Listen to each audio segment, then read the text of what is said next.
Hello guys, this is Muskan, a third year student who is currently pursuing my MBBS in Lady Hardinge Medical College, New Delhi. Today I am here to explain the pharmacology of anticoagulants in a very easy and simplified manner. So let's get started with it. Firstly, I will start with a very short story. One day I was traveling down a road, but there was a banana peel in my path. What happened? I slipped and I fell down and I started to bleed. But thankfully, the bleeding stopped within a few minutes. Why did this take place? Why did the bleeding, which had taken place, stop? This is because of the clotting or the coagulation pathway. The clotting or coagulation pathway means the deposition of a fibrin meshwork which stops bleeding at the site of the injury. This basically depends on various clotting factors. These clotting factors get synthesized in the liver and are all proteins in nature. Depending on the type of clotting factor that is used, there are two pathways, the extrinsic pathway and the intrinsic pathway. Let's start with the extrinsic pathway. As the name itself suggests, the extrinsic pathway means that there is some external agent that will come in this pathway. The external agent that is coming in is the tissue factor or TF. It is the external agent that is produced whenever there is an injury. So the injured cells form the tissue factor here. The tissue factor go and activates factor 7 to factor 7A, which is the activated, that is A stands for activated factor 7A.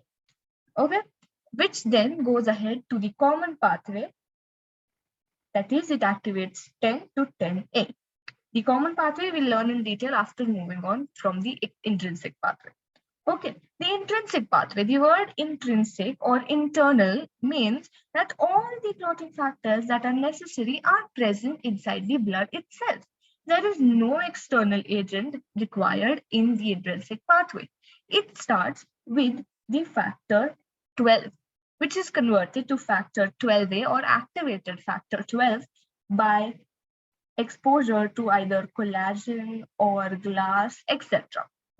12 then goes ahead and activates 11 to factor 11A, which then activates factor 9 to 9A. 9A along with 8A, the complex together activates factor 10 to factor 10A. Moving on to the common pathway of the coagulation cascade, it starts with factor 10, which is either activated by our factor 7A from the extrinsic pathway or by the complex of factor 9 and 8A in the intrinsic pathway. So activation of 10 to 10A, then there is conversion of prothrombin to thrombin, that is factor 2 to 2A. Thrombin, which is factor 2A, then activates the soluble fibrinogen to the insoluble fibrin. Okay, and this fibrin then gets deposited as a meshwork and closes the wound. Okay, factor 13 mentioned here is the fibrin stabilizing factor, the fibrin stabilizing factor, which stabilizes the fibrin meshwork. Okay, this was all about clot formation. Two essential points again to remember here is factor 5A. The factor 5A basically goes ahead and activates factor 8A. So it activates factor 8 and it also acts as a cofactor in the conversion of prothrombin to thrombin. So along with 10A, it also acts as a cofactor, that is 5A also. Okay. The second point to note here is that thrombin, which is factor 2A, acts as a cofactor and potentiates the action of the intrinsic pathway. So thrombin will go ahead and activate all the factors in the intrinsic pathway, hence potentiating the action of this pathway. Okay.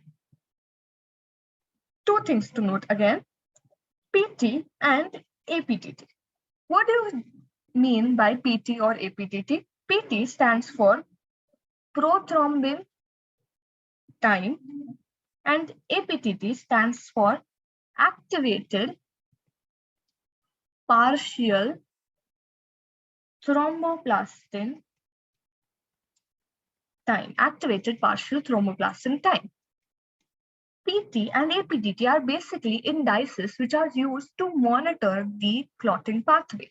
PT, as the name suggests, small name used for the smaller pathway, that is the extrinsic pathway. Okay. APTT, which is the longer name, activated partial thromboplastin time, used for monitoring of the longer pathway. Which one is the longer pathway? The intrinsic pathway, which consists of many factors. Here only tissue factor and factor 7. Okay. Now, the iron which is essential for the clotting process is calcium ion, Ca2+. Second point, because clotting is a mechanism which prevents bleeding. If you have an injury, the clot formed will prevent bleeding from occurring. Okay. But if the clot overproliferates, it can lead to occlusion of various vessels. This is prevented by various anti-clotting mechanisms or clot lysis mechanisms, which include the following. First, the tissue factor inhibitor, which inhibits the action of the tissue factor. Second, protein C and S. Protein C and S, they are basically inhibitors of factor 8A and factor 5A. 5 and 8 inhibited by protein C and S.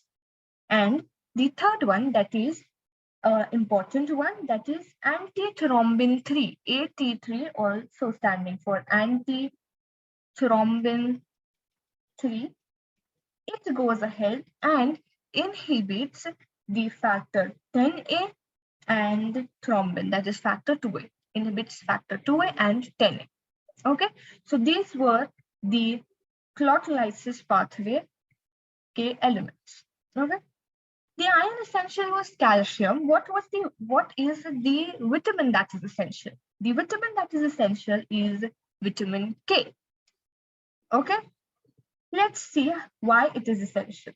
Vitamin K basically causes the gamma carboxylation at glutamate position of various clotting factors. How does it do it? Vitamin K exists in two forms, a hydroquinone form and the epoxide form. Hydroquinone form, when gets converted to epoxide form, it donates a carbon dioxide unit. It has an extra carbon dioxide which is removed when it converts to the epoxide form. This carbon dioxide unit is then donated to the protein chain at the glutamate position. The protein chains of clotting factors get this carbon dioxide unit, and hence this process is known as the gamma carboxylation at the glutamate position. This leads to activation of various clotting factors, which include clotting factors 2, 7, 9, and 10. There is also activation of anti-clotting factors, proteins C and S in this process. Okay. Now, in case the vitamin K epoxide does not get converted back to vitamin K hydroquinone form, there will not be any conversion to carbon dioxide as well. Hence, the cycle needs to be maintained. So the enzyme responsible for conversion of epoxide to hydroquinone is VCOR enzyme, or the vitamin K epoxide reductase enzyme.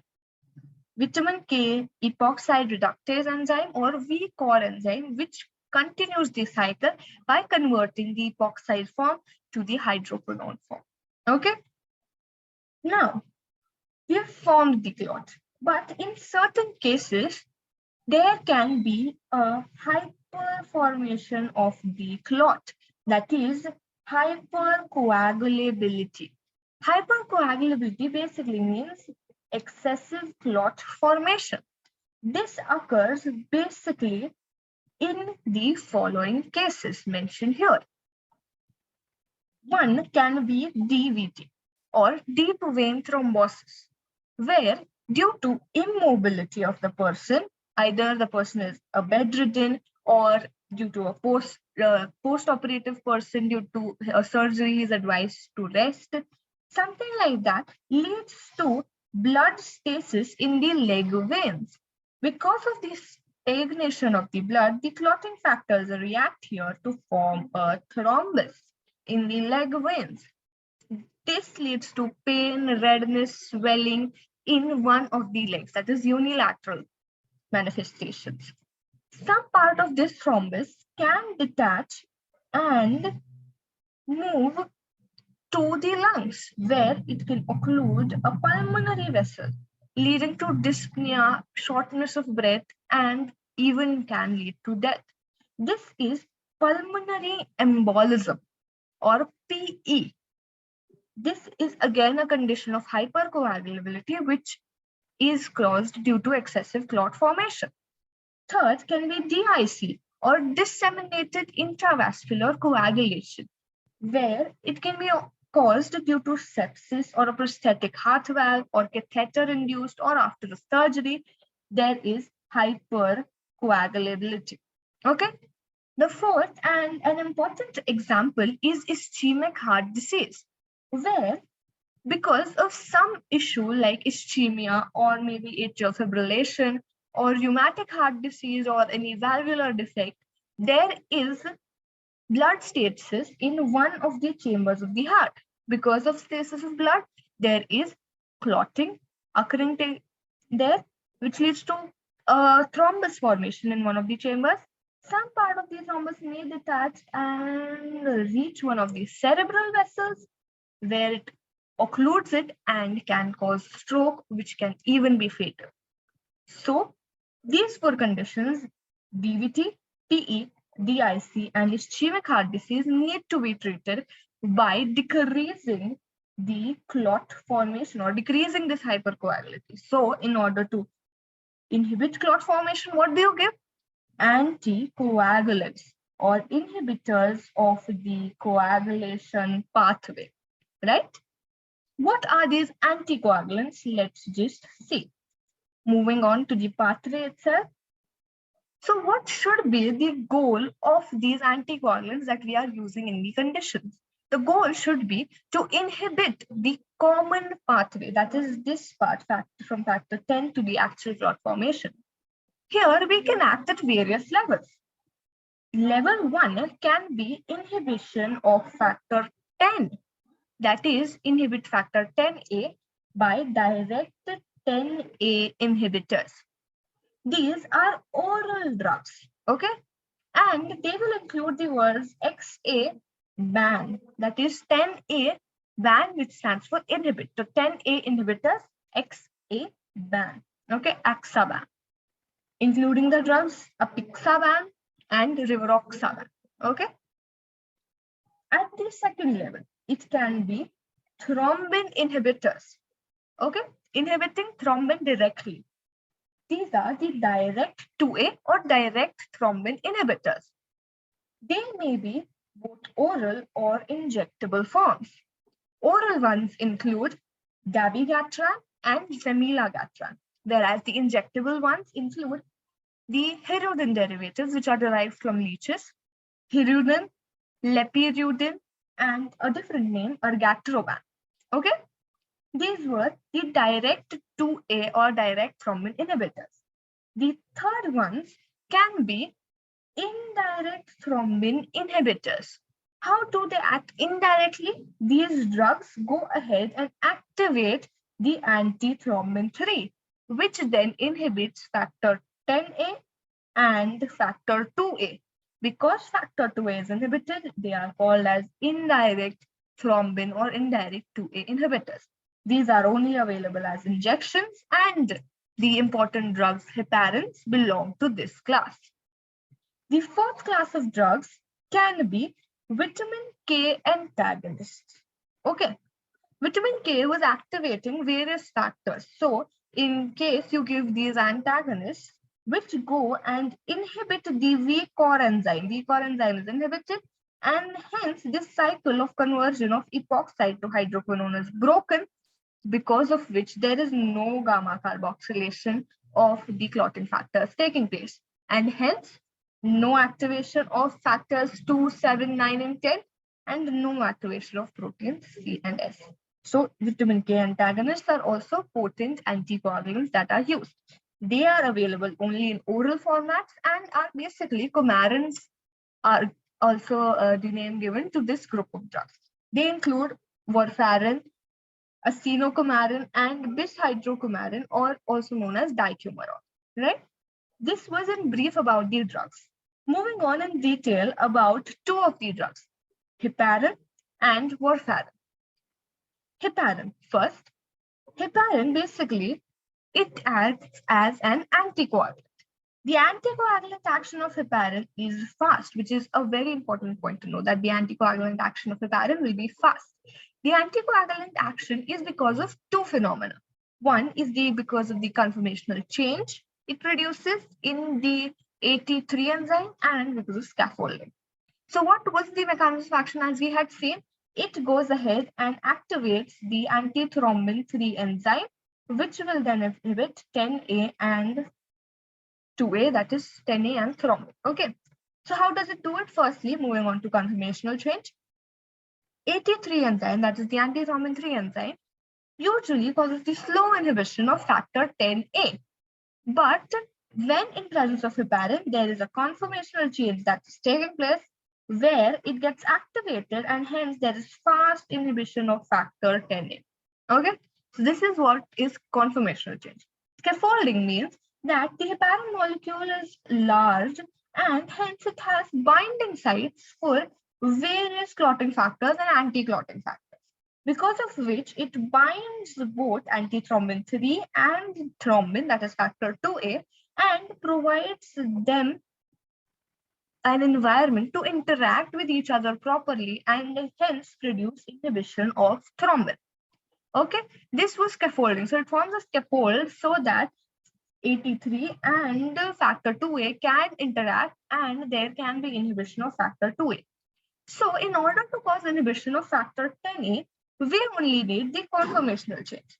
But in order to cause the inhibition of factor 2A, we need a conformational change as well as a scaffolding, that is the interaction.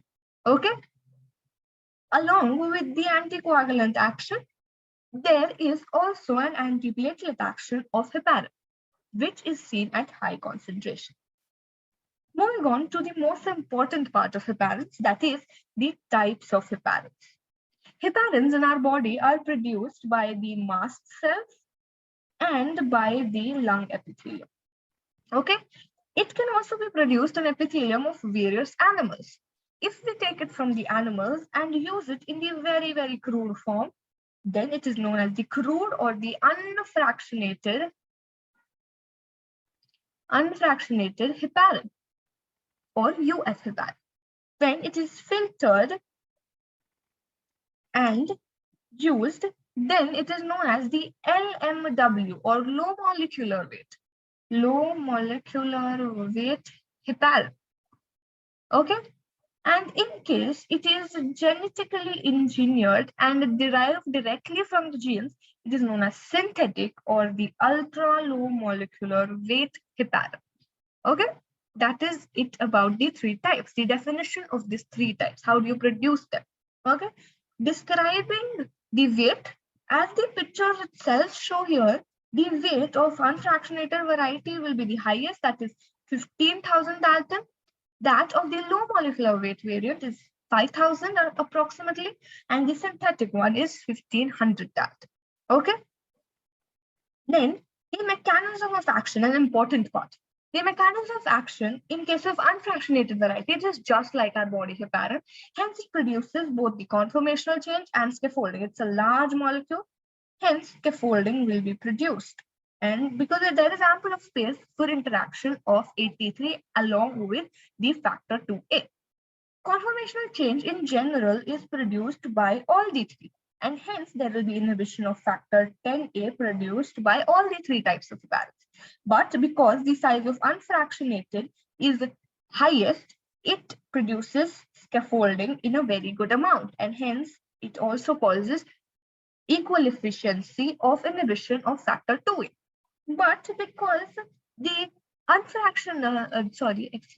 the low molecular weight variety is very small, therefore there is hardly any interaction between the antithrombin 3 and the thrombin. So there is very, very little inhibition of factor 2A, whereas the synthetic variety is even smaller, hence no chances of interaction or scaffolding, and hence no inhibition of factor 2A. Because both factor 10A and 2A are inhibited in the unfractionated variety, it will have the strongest action, the highest side effects, and will require monitoring because of this. The other two variants are weaker as compared to it and will produce milder side effects and will not require any sort of monitoring because side effects are less. What are the side effects that are basically seen? The side effects are bleeding, alopecia, osteoporosis, and a risk of HIT. What is HIT? HIT stands for HIT, that is heparin-induced thrombocytopenia, which we will learn a bit later. Moving on to the monitoring that is done. Monitoring is done by APTT, which stands for activated partial thromboplastin time, as we had seen. Because there is inhibition of factor 2A taking place by heparins, it will lead to the inhibition of potentiating the activity of the intrinsic pathway. As we had seen that 2A also potentiates and activates various clotting factors in the intrinsic pathway. Hence, there is no potentiation of action in the intrinsic pathway. Hence, the intrinsic pathways will be affected first. So you monitor this intrinsic pathway. Intrinsic pathway, the longer pathway, hence the longer monitoring test, that is APTT. Okay. No monitoring required in the other two because the side effects are mild. Bioavailability. The bioavailability is less in case of the unfractionated variant and it is better in case of the fractionated or the low molecular weight variant. Route, the unfractionated variant can be given both IV and subcutaneously, but the fractionated or the low molecular weight one is only subcutaneously given.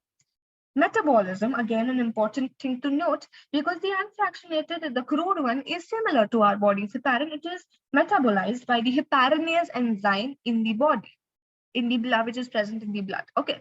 No such metabolism seen in case of the low molecular weight variant, and hence it's directly excreted via the kidneys. Hence, in case of a renal failure, there will be dose reduction needed.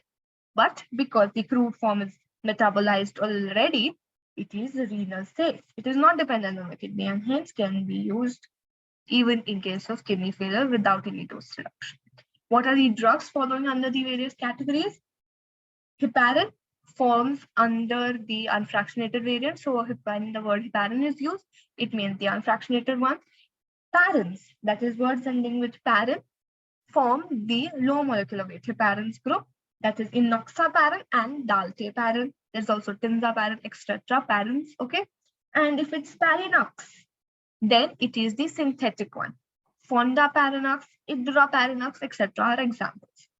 The complications that we had seen, important complications to learn. Firstly, bleeding. In case of bleeding, stop the heparin that is given, stop it, and give the person fresh frozen plasma along with protamine sulfate. Protamine sulfate here is basic and hence it binds to the acidic heparin molecule, thus preventing its action from taking place in the body. So there is basically chemical antagonism taking place here because there is an acid-base reaction taking place which inhibits the reaction of heparin. Okay. HIT that we had seen, it stands for heparin-induced thrombocytopenia. It is basically a hypersensitivity reaction that takes place in some individuals, in some percent of the individuals, because heparin acts as a hapten. It acts as a hapten. What it does is it converts a normal platelet to an antigenic molecule by binding to it. So a normal platelet, a heparin molecule binds to it and this complex becomes antigenic. There is formation of various antibodies against this complex, which triggers an antigen-antibody reaction, leading to formation of various antigen-antibody complexes, which get deposited in the blood vessels, leading to occlusion and ischemia and necrosis in various parts. So this is a very severe condition which gets diagnosed by a reduce in platelet count, because it's basically a thrombocytopenia. So there's a reduction in a platelet count less than 1 lakh, seen within 5 days after giving heparin, is a diagnosis of HIT or heparin-induced thrombocytopenia. How do you manage this condition? Stop heparin immediately and give the person direct thrombin or direct 2A inhibitors, like either lepirudin you can give, or you can give argatroban. Argatroban is usually preferred here in cases of HIT.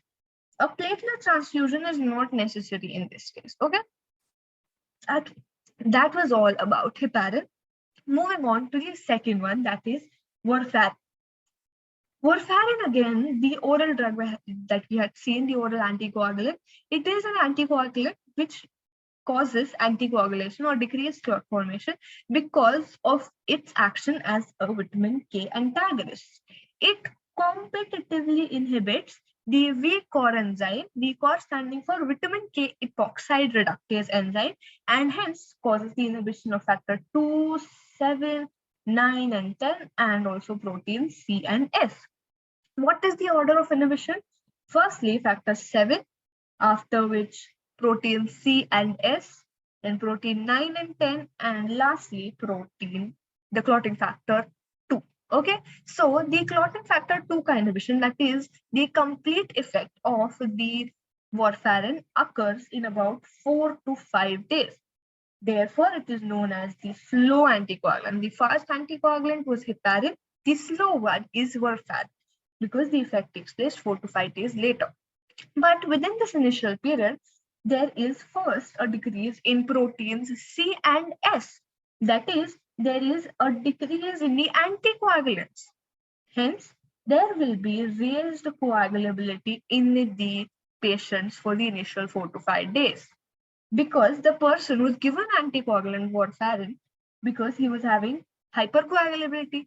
If you further on ahead reduce the amount of anticoagulants, that is protein C and S, there is again a further increase in the hypercoagulability, which leads to clot formation in various vessels, leading to a condition known as dermal vascular necrosis. It is a very severe complication which is characterized by limb gangrene and breast fat necrosis, and this is a severe condition which needs to be managed by giving a fast acting anticoagulant. So you give a fast acting anticoagulant. Which one is it? Heparin. You give heparin, which is a fast acting anticoagulant, in the initial 4 to 5 days in order to prevent dermal vascular necrosis from taking place. The route of administration of warfarin is oral, and monitoring is done by PT or prothrombin type, because the first factor to be inhibited is factor 7A, and 7A was a part of the extrinsic or the shorter pathway, which is monitored by PT, that is the shorter test. Side effects similar to heparin include bleeding, alopecia, dermatitis. Since it is an oral drug, therefore there will be some gastrointestinal disturbances that will be seen. The main complication caused by warfarin is fetal warfarin syndrome. Warfarin, if given in the first trimester of pregnancy, leads to various complications. It is teratogenic in the first trimester and will cause a saddle nose as seen in this baby, limb hypoplasia, a growth retardation, and even CNS abnormalities in the newborn child. Hence, never give warfarin in the first trimester. Okay. Management in case there is a complication of bleeding. What is the management? Stop warfarin and give fresh flows in plasma along with vitamin K1. Since it is a competitive inhibitor of the VCOR enzyme, vitamin K1 can antagonize the action of warfarin and again reactivate the clotting pathway. Okay, that was all about the drugs that are used. What are the contraindications of the use of these drugs? Indications we had already seen when we were seeing the uses of these drugs. Contraindications, easy to understand. Any place where there is a decrease in the amount of clotting factors. That is, a reduced clotting factors due to any cause like a vitamin K deficiency, which may occur due to a diet deficiency or the use of broad spectrum antimicrobial agents, or maybe a malabsorption syndrome. Hepatic disorders, because liver synthesizes the clotting factors, a disease of the liver or hepatic disorders will lead to reduced clotting factors, or in cases bleeding disorders which are genetically inherited, like hemophilia A, hemophilia B, von Willebrand factor disease, etc. These conditions which lead to decreased clotting factor, there is for already a decrease in the coagulation pathway, so you should not again give them anticoagulants to further on decrease this clotting factors. Okay, so they are contraindicated in places where clotting factors are less. Second cause can be where bleeding is already present. If the focus of bleeding is already present, then if you are giving an anticoagulant, the person will bleed profusely from the area of the bleed. So you avoid giving anticoagulants in cases of gastric ulcers, menorrhagia, and piles. Another important condition where we had seen that warfarin is contraindicated is pregnancy. So warfarin, teratogenic in the first trimester, so don't give it in the first trimester, will lead to fetal warfarin syndrome. Heparin, it does not cross the placenta and hence it is a very safe drug in pregnancy. So what is the regimen that needs to be followed in pregnancy? For the first to 12th week, give the person heparin, that is during the first trimester. After that, switch to warfarin from 12th to the 36th week. From the 36th week to 1 day before, again give the safer drug because there's a high risk of a premature pregnancy there. So again, switch back to heparin, but stop it 1 day before the delivery. During the delivery, do not give any drug because there will be an increase in the risk of bleeding and postpartum hemorrhage if you give any anticoagulant to the person now. Okay, so that was all about anticoagulants. We have come to the end of this lecture. I hope you understood something from this lecture and it will help you ahead to learn pharmacology. Thank you for listening to this.